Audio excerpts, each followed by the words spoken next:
and I was watching it on Now TV on a Wi-Fi connection in a hotel room, which means technically I paid for that twice.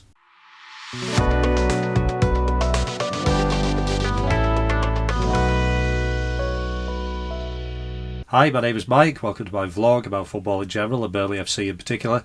A vlog that this week watched Manchester United win a game they never deserved to because of a terrible last-minute officiating decision, and thought, for those who complain that the game isn't what it used to be, well, that's what it used to be. Okay, bit of a roundup. Sorry for the absence for the last couple of weeks. Work and life getting in the way, plus this stupid situation where I think the Clarets play one Saturday afternoon 3pm kickoff in the best part of 3 months, thanks to various sort of TV and all that kind of shenanigans.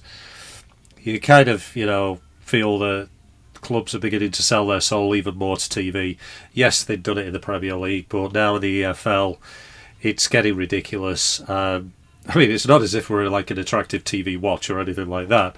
It's just that's the way it kind of falls, and it affects fans. It affects fans who have to travel like myself. Also this coincides with a very busy period of work, such as life. We had the Leeds game. Let's start with the Leeds game. I was away for that. Not a great game by on any account. Anyone, the Guardian Minute by Minute was having a go.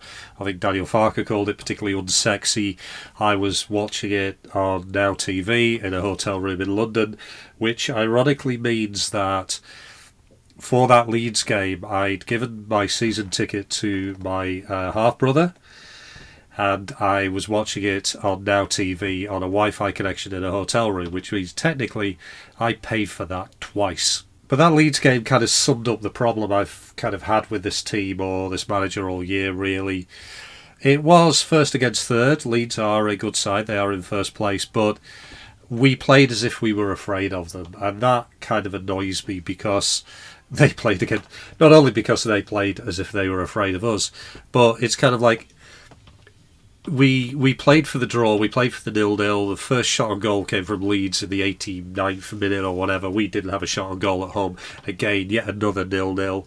I think the 10th of the season up to that point, or was it the 9th of the season up to that point? 6 of them at home. And that's kind of the problem, because if we'd have got into that match having, basically gone for any of these 0-0s, a Derby, Preston, Stoke, whatever, and actually won them. Let's say we won 2 out of the 6 at home. That gives us 4 points. We'd have been ahead of Leeds. And let's say we won 3 out of the 9 0-0s so far up to that point. 8 up to that point. That'd have given us an extra 6 points. We'd have been ahead of Leeds. And then going into that match and holding Leeds at arm's length would have been a totally justifiable tactic. But when we're the ones chasing, basically going, oh no, it's the big scary league leaders, when, I'm sorry, we've already beaten them. Leeds are not all that, despite the fact they scored 7 at home to Cardiff. Well, we scored 5 at home to Cardiff, so, and just the lack of ambition, and it was kind of like, yet again, it was an opportunity to go top, or, close to joint top. We could have gone top if we'd have scored 4. That wasn't going to happen. But, it was just another opportunity to actually put a stamp on this season, to actually turn around and go, now we go. And just another one where we didn't. That's the problem. And then we follow it up with another ball draw away at Portsmouth. And then, just as you think we've settled into this pattern of being dull and boring, we have that home game against Oxford, which, the Clarets played very well. We created a fair few chances. The team played well. And what did it need to score? It needed an own goal. At this point, are the team doing a bit? Is this performance art? A ridiculous situation where we're not scoring goals, but it's okay, we'll just get the opposition to do it for us. The Oxford game was kind of like, there was nothing to complain about there, despite the fact that we didn't even score to win it. I thought the performance was very good. I thought the style of play was very good. I thought Oxford were very good, by the way. Credit to them. But, ultimately it shows that we play to the style of the opposition. We're so reactive. Oxford had a go at us, which left some gaps, which we then exploited. I thought Lyle Foster was completely snake-bitten again. I thought he had his best game on the left. He was dangerous. He had the beating of a full-back. He plays, too far inside, but that's because, ultimately he's a forward, centre-forward, not a winger. But I thought he had an excellent game. I thought Esteve had an excellent game. Trafford had an excellent game. Yet again, Fleming kind of didn't because we're using him as a hold-up guy. We've heard... This is the thing. I've kind of done this. I've not not done any vlogs for a couple of weeks. And I'm kind of like, what am I going to say that's different? We know what the problem is. We know what the deal is. We know how we're going to set up. What is there new to say?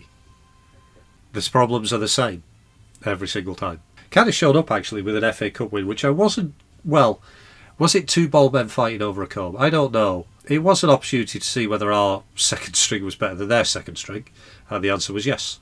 It was an opportunity taken to play slightly different style of football or slightly different formation. Looking at the lineup, I was kind of like, how's this going to work? It worked very, very well. Barnes up front. Hold-up guy. Oh, look, we had a hold-up guy. It seemed to work. And then, of course, we have Marcus Edwards making his debut. I'll talk about transfer stuff in a minute, but we had Hannibal in midfield, we had Marcus Edwards. It seemed to work. I was listening to Claris Player. It seemed to work. Manuel Benson almost scored in the first minute. We had a few scares at the back, as you kind of would expect.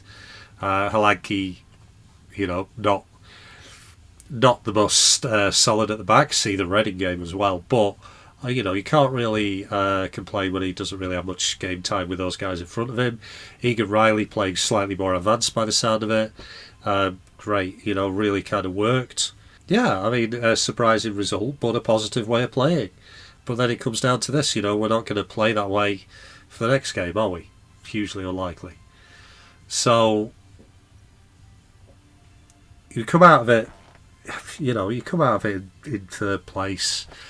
It's beginning to feel like a little bit like 3-2. When Sheffield United come with third last game of the season, are we going to approach it like we did the Leeds home game? Because that's a depressing thought. What happens when we really, really need to win? Because now we don't have that barrier. We don't have that safety cushion anymore. Oh, there's still 20 games to go. All the other excuses that people are making, it's just the start of the season, it's just this, it's just that. Keep an eye on, we got more points than we did the company did at the start of the season. So that before, look at it now.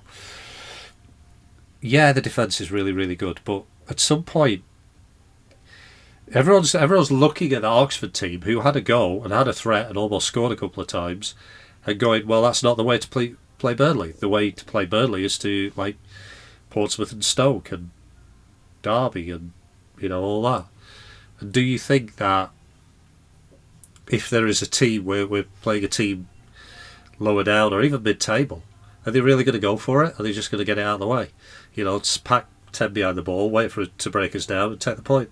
I was trying to be a bit more positive actually, but I'm this far into it and I've kind of talked myself into a depression. Oh well. The other thing I wanted to talk about, transfer business again. I'm reading around, some people disappointed with the transfer business. I'm kind of like, no, actually, I think it was alright kind of business, alright kind of window. Got Son in, got Barnes in at the start, got the new guy in, Bernal, and got Marcus Edwards, which is an interesting signing. People complaining about him, he's really, really talented, but apparently his attitude and all that.